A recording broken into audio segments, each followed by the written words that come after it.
This is something I look forward to doing a lot more of inside our school community. Again, one rental at a time is a very kind of quaint, small group of people actually doing the work.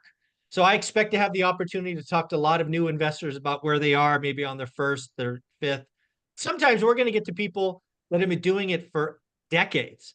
And now they are looking to transition from what I call season two to season three, where they are looking to have that true financial independence, make work completely optional. We're going to have the wonderful opportunity to talk with Beth Traverso, who is nice enough to share her portfolio with the three amigos. And she asked us, no holds barred. I got a 7-year time horizon. I need to roughly two, if not 3x my current cash flow. Help, give me some advice. Beth, welcome to the Yeah. show. You are very brave to have these guys Thank give some you. thoughts. Yeah, I'm making myself a little bit vulnerable here, but that's all right. I can take it. I got thick skin. But Well, and yeah. you guys are all friends, and so we're all, I like to give when I can. I know you guys are like that too. And when we were Mhm. chatting yesterday, Mike suggested this, and I thought that was just really cool and generous. And I know that I'm fortunate to be sitting here and to get this kind of advice. And I'm ready to hear it all and take some action. And I I don't know if you want a little history Yeah, or where we should yeah. start, Why don't you yeah, just kind of, because again, kind remember of this lay will it be in out the where I am. school. Yeah, This will be in the school community, yeah, so not just generally available on YouTube. sure, Just yeah. lay out what you're comfortable with, and then we'll get into kind of our thoughts.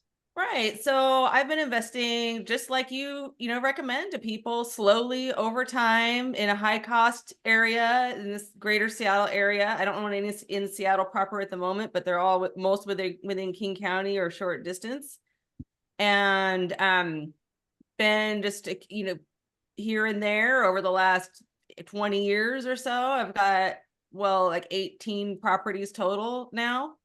And they're all over different kinds of, most of them are just regular little single family. I love to purchase single family starter homes in great neighborhoods. And if there's an upside for redevelopment that adds additional value to me or somebody else later, that's huge for me. I'm all about the upside, like buying things where kind of ahead of the path of progress, and done a pretty good job of that. I've expanded a little bit over the mountain pass to like an hour east of here. I've got some properties over there that's kind of become almost a Seattle suburb over there with everyone remote working. And Dion stayed at our cabin over there once. Remember the ski doo video? Anyway, with the cowboy hat. But so anyway, I've managed to accumulate massive, well, in my opinion, in my how I would consider it, like a really big amount of equity. And so, Yep. like we talked about in our video yesterday, which got us on this, was Washington has, as a state, has appreciated more than any other state in the last 40 years. And I think even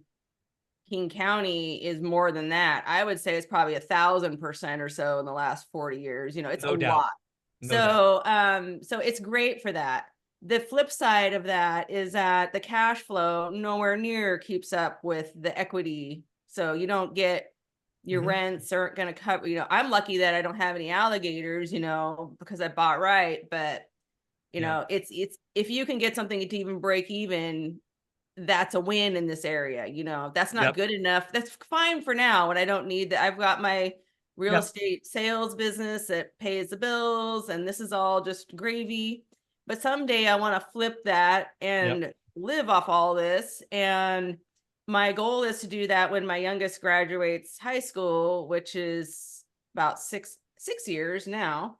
But um looking at, And and I never buy things strictly for appreciation. They have to make sense in some other way, but appreciation sure is a wonderful cherry on top. And there is value there because I can do things like this where I can restructure things and convert that into other options that will create the cash flow mhm. later in life.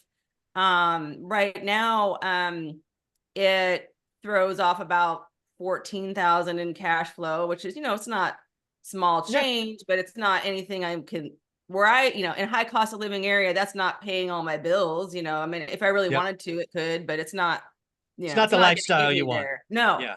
And I'm not looking to live lean in retirement. I'm not extravagant or anything by any means, but I just want to be able to do the things I want to do, and I want to Yep. keep investing, working on projects. I want to keep just doing the things that I love to do. Travel, bring the family, whatever, like I don't want to be restrained financially. So what I want to do is work on shifting it toward 30 to 40,000. I mean, Yeah. who knows with inflation in 7 years or whatever, but 30 to 40,000 today in today's dollars, Right. would be where I'd be Okay. comfortable. I'll probably Very. still be working to some degree, but maybe not. We'll see. Yeah. So we So have a timeline, 6 or 7 years. We need to double or triple cash flows, kind of the stated objective. Again, she shared her portfolio with us on the side. Matt, we've teed you up first. What are some of your first thoughts, ideas, questions, whatever you like? Sell everything and put it on black. That's what I would do.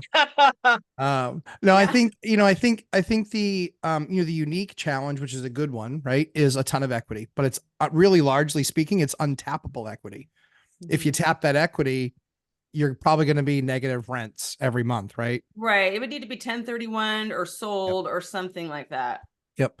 So the way that I would do it is, I know Mike and I have kind of the same process. I don't know that Dion, I don't think Dion sold anything before, but Mike and I have kind of the same process where it's like, hey, the one that's just the issue. Like that we all have one. We all have one that it's just like it's more calls, it's worse tenants, it's whatever, fill in the blank. I would probably take that one and I would probably just sell it. I would just sell it, create a stack of cash, and kind of a multi-tiered approach. I would probably sell one to just create a ton of cash because you got so much equity in there. Second thing I would do is I'd probably take another one. If there's the ability to buy cash flow somewhere, I would Mm-hmm. be selling that and taking that money to 1031 and then to go buy streams of cash flow. They're not going to be, beautiful houses like this and in a great area. It's going to be some other market where you can buy, a quad or a duplex for a fraction of the price and, maybe $1 million out of one of these assets gives you enough money to put down, 30% or something like that on 3 other assets that then will drive a bunch more cash flow for you. Yeah. Um, in another area. Do you have another area that you've looked at that you can Well, say, hey, we can Dion kind of, knows Washington, right? So I was thinking, I always think if we just keep going east on I-90, like Ellensburg or, out that way, or maybe you go out on the peninsula. I'm not sure. But one of the things I was thinking was, or maybe just out of state to some totally different area that I don't know at all, but then I'd have to learn all that. That would take some time. But uh one thought I'd had, one way you create cash flow is you just pay cash for something. So, hate that idea. We don't do that, right? But I'm not in growth Hate that phase idea. anymore, Yeah. but I'm not in growth phase. So it's like, Sure. and most of these do have, I did refi everything. Almost all of these are under 4%. Mhm. So No fixed reason to rate. pay those off. Let's get that off the Yeah. table right now. So, but if I sell those to, like Matt was saying, you're kind of stuck with this double-edged sword of you Mhm. can't access that equity very easily. Yeah. I mean, So you could potentially get like the right buyer mhm, and then just do hybrid where you're essentially the recipient of the 50-40-10, where the bank gets 50, you're holding a note on 40, you're taking 10% from the buyer. mhm, That gives you some cash, but doesn't give you a ton of tax exposure. It also gives you a note that's performing that will then probably be as much as the cash that you're getting now in rent, probably more. You'll probably make more money on that mhm, equity. And the first piece is that then the bank owns the first piece of it. So I think that that's always the challenging part. I have friends that own, $3 million properties and they only owe, $1 million on them. So they've got $2 million untapped, but they can't tap the 2 million because the rents mhm. are upside down at that point. So the only way to do that is to find some creative way to access that cash flow. And the Yeah. best way in That's my eyes to access that is potentially doing a seller finance deal where you're the 40. Yeah. Mm-hmm. All right. And that's interesting, something I wouldn't have thought of. I'm taking notes here. And then here's another thing. So if I was to purchase property for cash flow elsewhere, Mm. better to do an apartment building No. or no, 30-year or 30-year fixed rate debt, 4 units and under. or That's in one a of the year. other reasons, because you have 9 buildings. That's one of the other reasons I would sell one. is Yeah. or two, with some sort of a deal attached. That way, if you're doing like some sort of the sub two, if you did something with a 50-40-10, you wouldn't be on the deed anymore. You would have you would have basically a note attached Mhm. to Yeah. it. Yeah. But if you did something where you sold it outright, yes, you're going to take the tax hit, but better now that you can actually take that tax hit now and pay it because, I don't Yeah. know how much more that market's going to appreciate. It could continue to appreciate aggressively. If it went up 10 times, my feeling is that you're probably going to give some of that back in the next couple of years. So that would be what I would do. I would try and buy some cash flow, and the only way to buy cash flow is with cash, but I wouldn't be buying anything outright for cash. I think that's I think that's a very specific use case Yeah. to buy for Yeah. cash. 'Cause I Now think I for might have to go even farther. Sorry, I think I might have to go even farther than like Ellensburg and stuff because when I look at running numbers in those areas, I'm like, dang, it's not that much better. Like how far? Which state? You keep going Idaho, Montana? Nope, nope. It's like how Yeah. far do you go? South Well, now Dakota? for something completely different. Yeah. We're going to go to Dion in his Okay. opinion. Okay, I'm going to try to be as brief and concise as I can here, but there's a concept, Beth, and this is what I want you to think of when I'm trying to give you advice, right? So I ran a CDL school for a decade. I was in charge of hiring and training new instructors, and every now and then I'd hire a new instructor who's a great driver, right? Driving's not that complicated, even the semi. The bigger it is, the easier it is. But articulating what you do to someone else so that they can do it is very difficult. So what I would do is I would ask a student who's doing okay to teach a concept to another student in front of the instructor. Then the instructor would hear the words, see it, and go, oh, that's a good idea, but here, let me actually correct you, right? So all I'm going to do, because I have half the experience of anybody here, like longevity in investing, is put the thoughts out so that you can fix what I'm saying. You have the knowledge to do this, right? So the first thing is, have you looked at ways of increasing income? Because you said I refinanced everything and everything's under 4%. So you probably refinanced 2020, 2021, right? Yep. So we're 2 or 3 years into those loans. Have you looked at recasting and what that would do to actual payments? Not refinancing, recasting. So recasting, no, I haven't. I always thought you had to put a bunch of additional money into recast. 5,000, 5 to 20,000 or something. So $5,000 down can make a $200 or $300 a month change in your payment. You do that 3 or 4 times. That's a good return on your capital. Have you shopped insurance rates? Because a lot of insurance companies, we talked about this in a live stream a couple weeks ago. I took Matt's advice and I went to the most that they would let me do, and that saves about $400 a month across the board, which is something. And it's those little things. You get 3 or 4 little things that add up, and you have half of what you need without the element of time even kicking in yet. Right. And so covering the easier ones first. I have the rougher one coming. Okay. Have you done the binder strategy with all of your tenants, no matter what you think rents should be? Have you gone and had the conversation, which is a not comfortable thing to do? No, I have not. But okay, so imagine if all of your tenants said, "Can you please raise my rent $300?" Yeah. Across the board. 18 properties, if half of them did it, you're talking a couple $1,000s a month. That gets you from 14 to over 16. And so now here comes the kind of hard part. How do you feel when you meet a real estate agent that's their first thing out of their mouth is, "I've been in the industry for 34 years. You realize, okay, so this is going to be a hard, challenging conversation because they're going to say things like, "That's how we've always done it." Yeah. Right. So when I interact with an investor who's been doing this for 20, 30, 40 years, sometimes people get stuck in what it was like in 2005, 2015, whatever time period that they were the most in tune with their portfolio. They can't get out of it. My brother is paid off properties purchased through a HELOC. I'll never have a mortgage, no matter what the numbers make sense. Yeah. Right? So tied into how I've always done it. You said, I like, so there's emotion tied into this. Yeah. Single family starter homes in this market. Yeah. Right. So I've been doing this over a decade in Washington, and I have not once seen a single family from starter to mansion that made sense at 80% the offer they were asking. Okay. So and you had a husband who's he's got awesome skills. He's a contractor. He fixes things. And so you could combine those two and you were like, okay, we're not sinking. Eventually we'll make some money. So a lot of people talk about Robert Kiyosaki going, 3 greenhouses, 1 red hotel. You 1031 into bigger. Matt nailed it with don't go above 4, right? Stay in 30-year fixed rate debt. But if you're in single family in Washington where it doesn't make sense, I would not go east.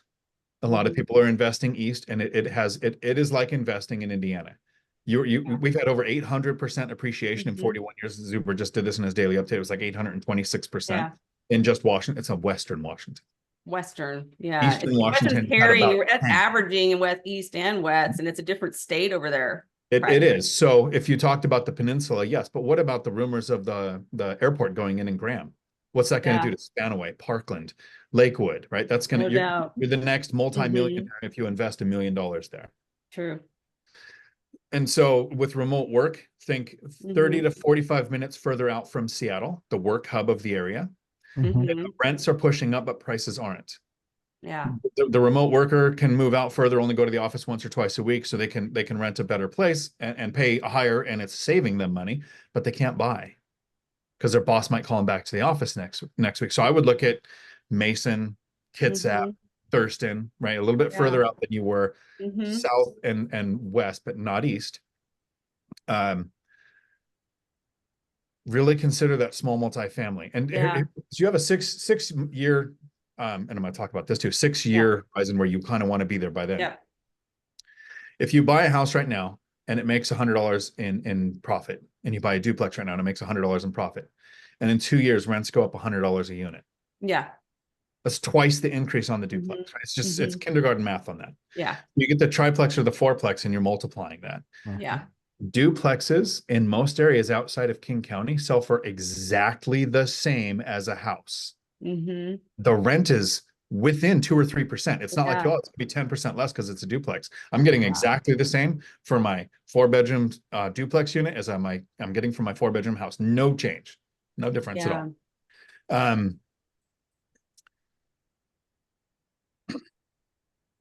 Yeah, that's what I would be looking at here. I don't know that I would go remote. You have to learn a whole new skill set. Yeah.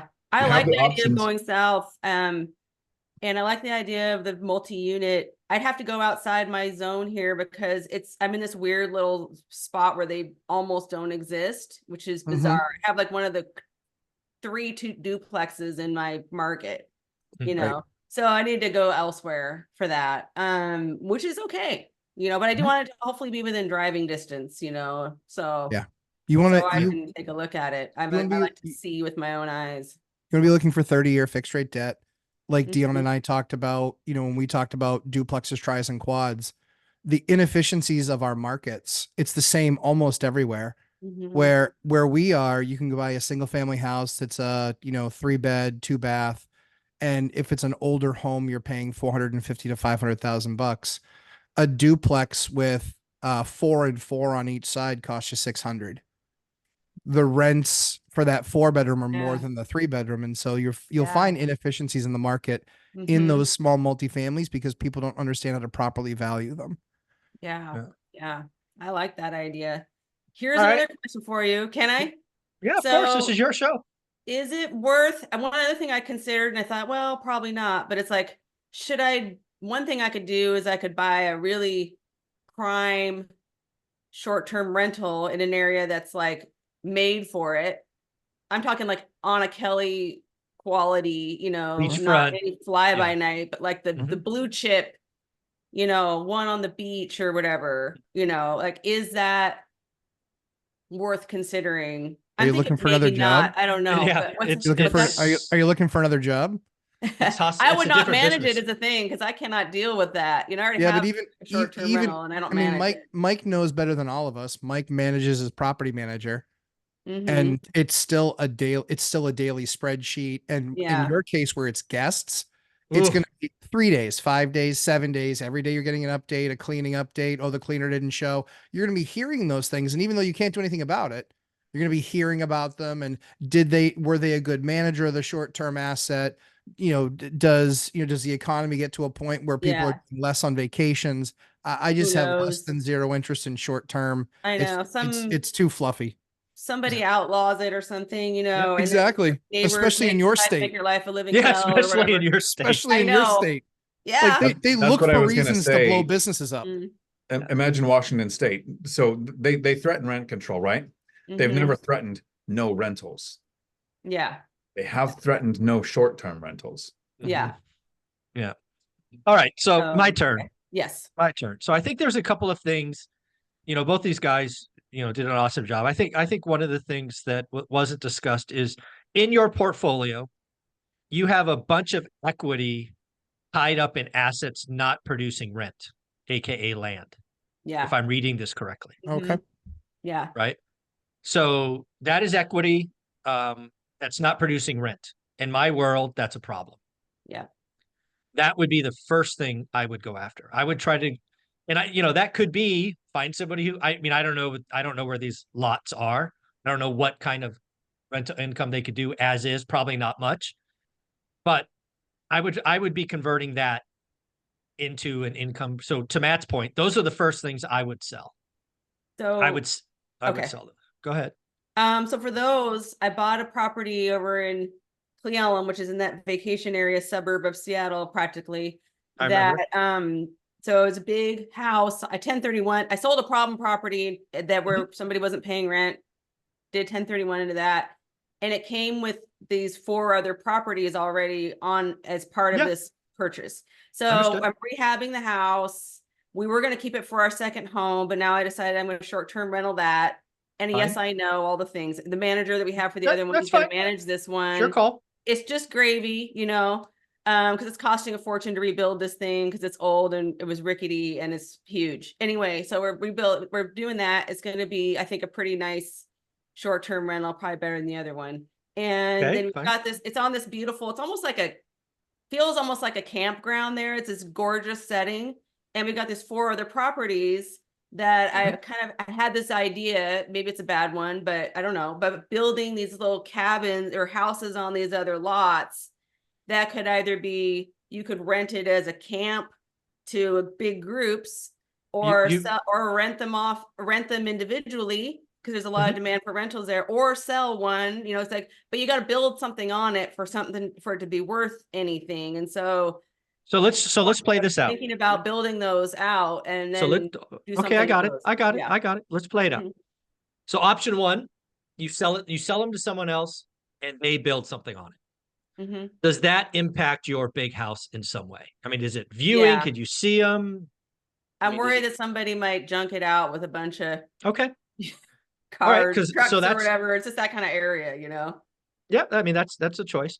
I could and put then the other area is, do you kind of create, I don't know what they're a compound, right, with multiple units, price that out, because right now you have literally dead equity, not producing cash flow.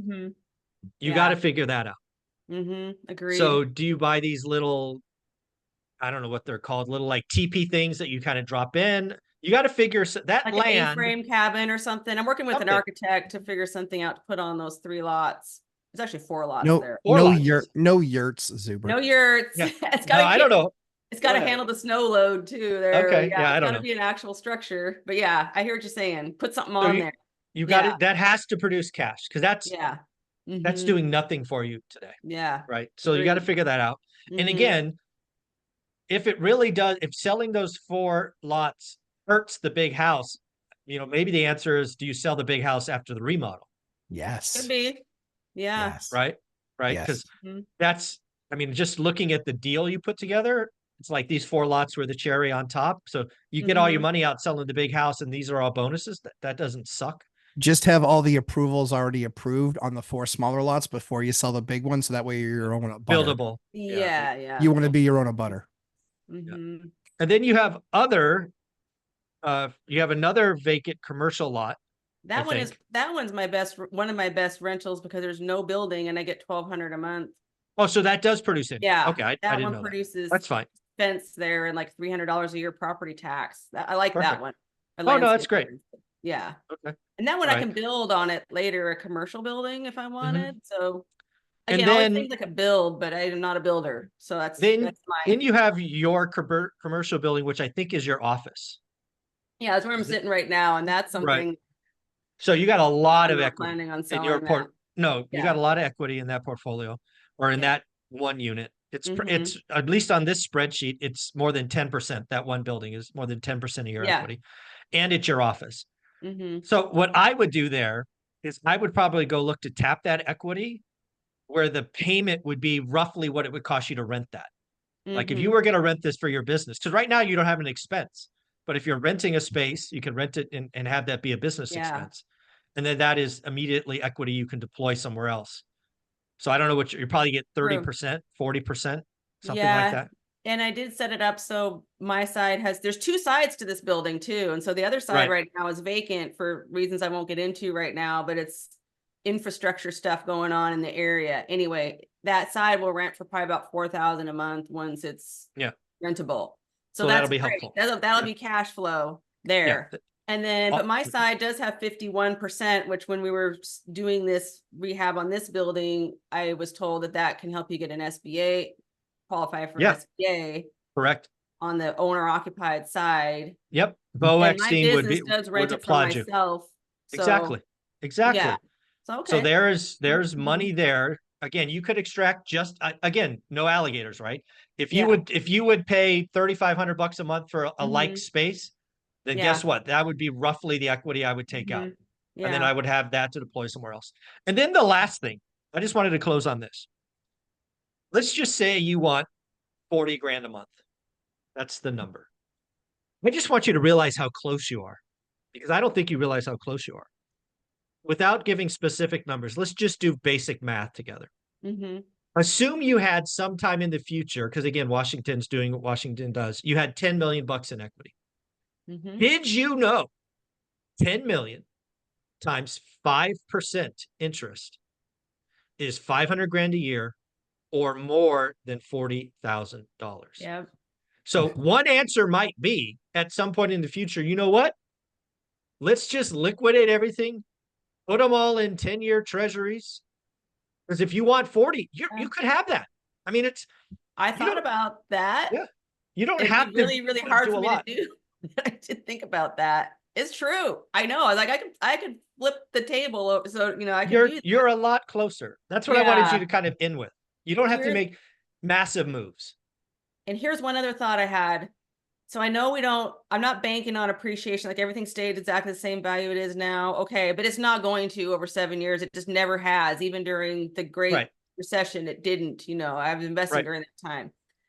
Let's say it goes up even 50% more in the next 6-7 years. Although in reality, it probably will go up more than that.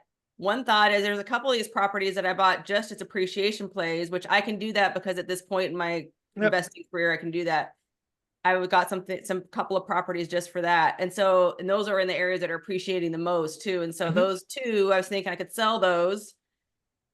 Both of those have private notes that will need to get satisfied at some point probably around that time frame. So sell those, pay those notes, take that roll that equity into whatever the multifamily, the down. Well, you could also sell or finance it. I mean, you could also be the bank.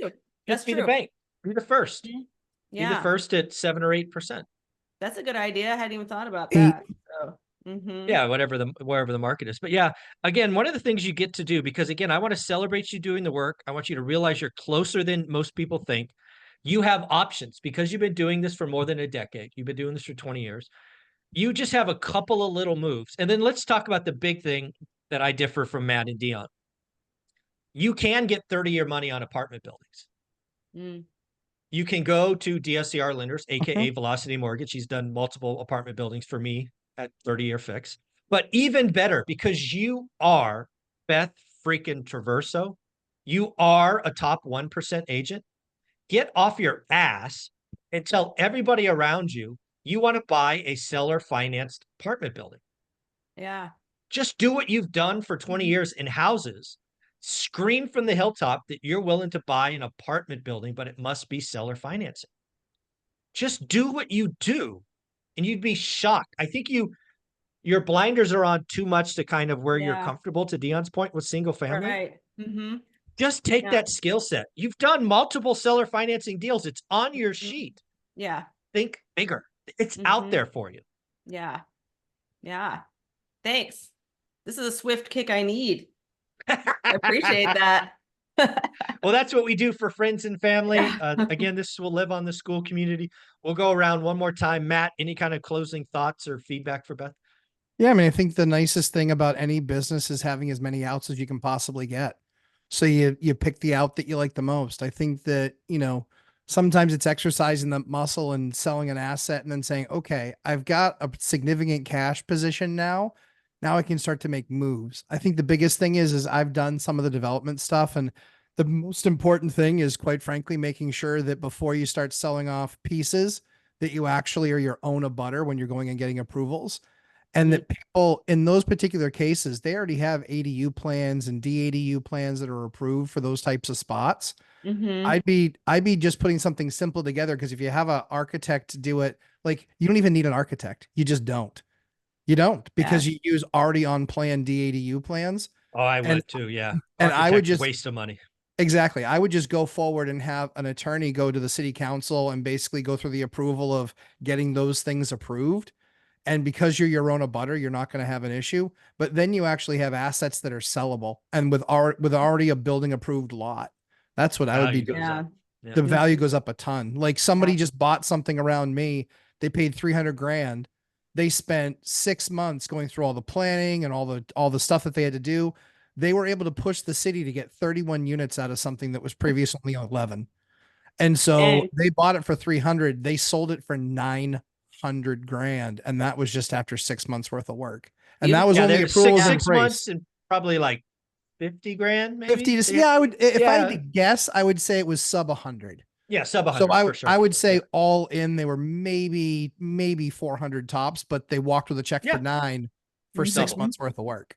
Yeah, love that. So yeah. Dion, closing thoughts, feedback, anything? Just a gentle last kick.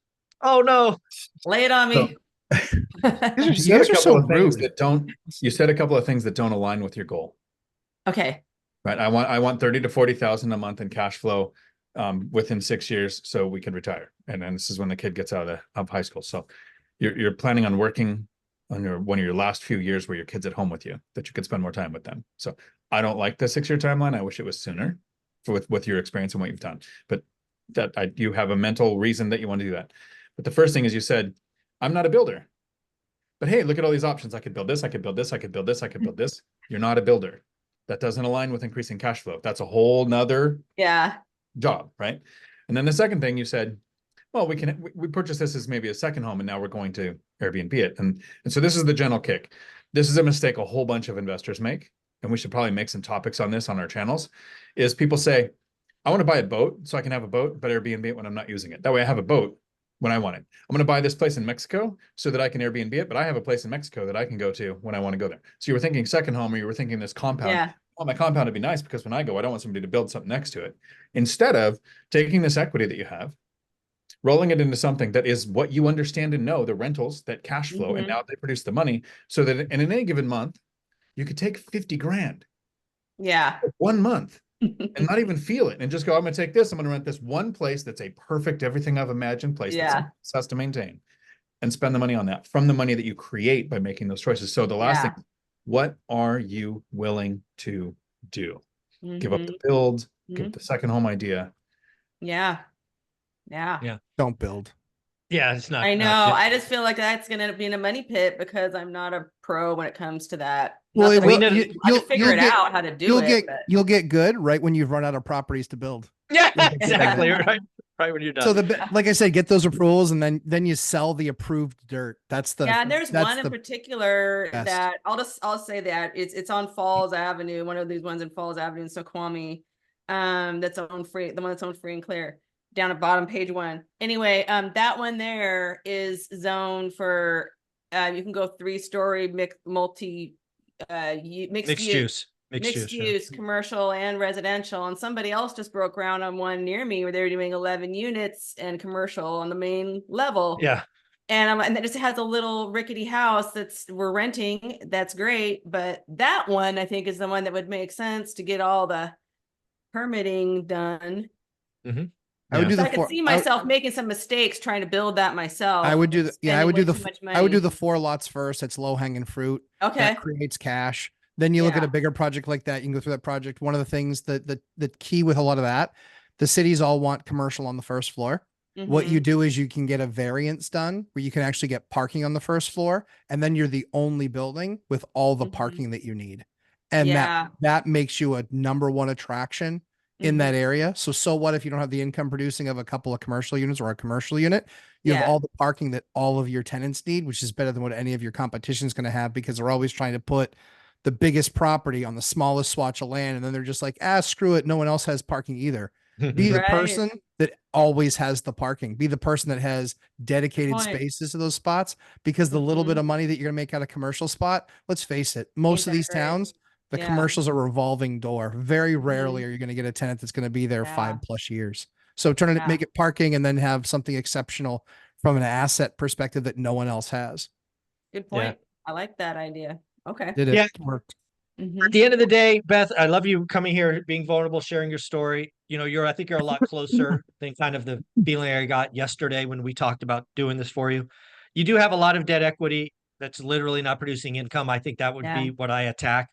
And then the second thing, I think you need to, you need to open your blinders a little bit. You've been Beth Traverso, the nice single family home, kind of how you kicked it off Mhm. forever. You've even brought on my channel the ability of doing seller financing deals. Take Mhm. that skill, take that experience, tell Yeah. your network you want to buy apartment buildings, you want to buy fourplexes. I have a really sneaky suspicion. If you told everybody that you wanted to buy more seller financing deals over the next the rest of the year, you would probably land something. And then that would Mhm. allow you, if you so desire, to 1031 out of something into something if you wanted, Mhm. if the structure made sense. Yeah. Um, so I think you only need a couple of moves. And then lastly, assuming Seattle does or King County does what King County does, in 7 years, one option is to flip the table, sell it Mhm. all, throw it into 5, maybe 6% treasuries, and that doesn't suck either. So it's nice to have options. Yeah. Yeah. Very, very cool. Well, you guys are amazing. We're going to sneak in topic number 2 right now. Thanks, All right. guys.